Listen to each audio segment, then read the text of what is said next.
अच्छा, आपने ये बात की तो इस पे मैं ज़रूर आपसे पूछना चाहूँगा कि तारीफ़ कितनी ज़रूरी है। एक बंदे ने लिखा हुआ था कि अपनी बीवी को आप बता दें कि वो खूबसूरत है, वरना कोई भी पाकिस्तानी उसको ये ज़रूर बताएगा क्योंकि ये कौमी फ्रीज़ है।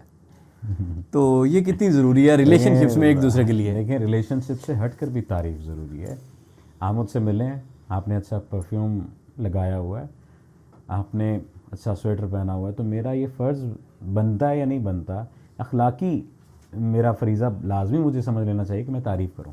ओके। इससे दो काम होंगे, एक तो आपको अच्छा लगेगा, दूसरा मुझे भी अच्छा लगेगा कि यार मैंने सामने वाले की तारीफ़ की है। इससे जो पॉजिटिव वाइब्स होंगी ना, वो मेरी एनर्जी को मज़ीद पॉजिटिव करेंगे और मेरा सीना कुशादा होगा। अब ये एक लंबा प्रोसेस है, ये जो हमने बात कर दी है। बिल्कुल ठीक। अब पार्टनर की अगर तारीफ़ की बात करें तो वो बहुत ज़रूरी है यार।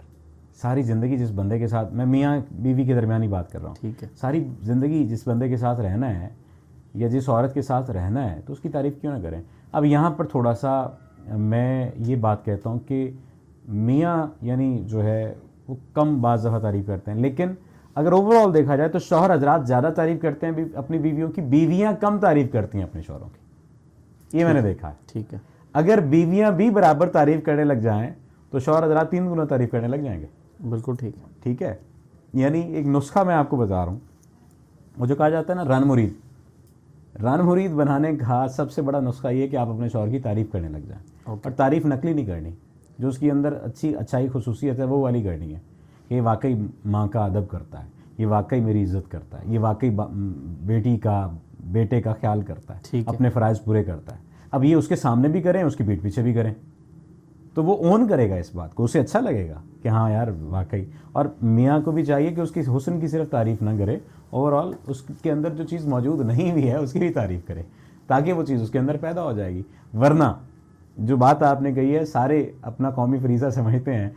मैंने अक्सर देखा है कि बात यहाँ से शुरू हो जाती है, जो एक्स्ट्रा मैरिटल अफेयर की, कि आप तो अपनी बेटी की उम्र जैसी लगती हैं, आप तो अपनी बेटी की बहन लगती हैं, ठीक है, आप तो अपनी बहन से छोटी लगती हैं।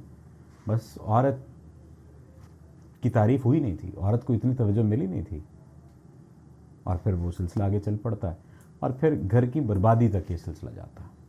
आज एक केस ऐसा आया हुआ था जिसमें उसने बताया सर शौहर बाहर होता है, तवज्जो नहीं मिली। पहले मेरा अपने कज़न के साथ ताल्लुक़ बना, पहले वो पीछे पड़ा रहा, ताल्लुक़ बन गया, फिर ताल्लुक़ ख़त्म हो गया, और आजकल मेरा एक और शख्स के साथ ताल्लुक़ है। अब मेरे 4 बच्चे हैं, उन 4 बच्चों को छोड़ना चाहती हूँ, शौहर को भी छोड़ना चाहती हूँ, उस बंदे से शादी करना चाहती हूँ, लेकिन अब ये बंदा नहीं शादी कर रहा, तो इसका कोई हल बताएं। तो इस किस्म के फिर मसाइल आते हैं, फिर आप हल बताते हैं वैसे? फिर मैं तो हल बताऊँ। क्या हल हो सकता है इसका? 2 चीज़ें। एक तो ये है कि आपने तय करना है कि आप चाहते क्या। ओके। अगर तो ये तय कर ले कि हाँ मैंने शादी करनी है, तो फिर तो उसी किस्म की आपको चीज़ें बताएंगे, क्योंकि बहुत सारे लोग कंफ्यूज होते हैं, वो बैक ऑफ कर जाते हैं। ओके। दूसरा जो हल की बात है वो स्पिरिचुअल हल है, उसे पढ़ने के लिए बताया जाएगा या अमूमी तौर पर नक्श दिया जाता है तो नक्श दिया जाएगा। तो अगर कहेंगे तो मैं आपको सुना सकता हूँ वॉइस में।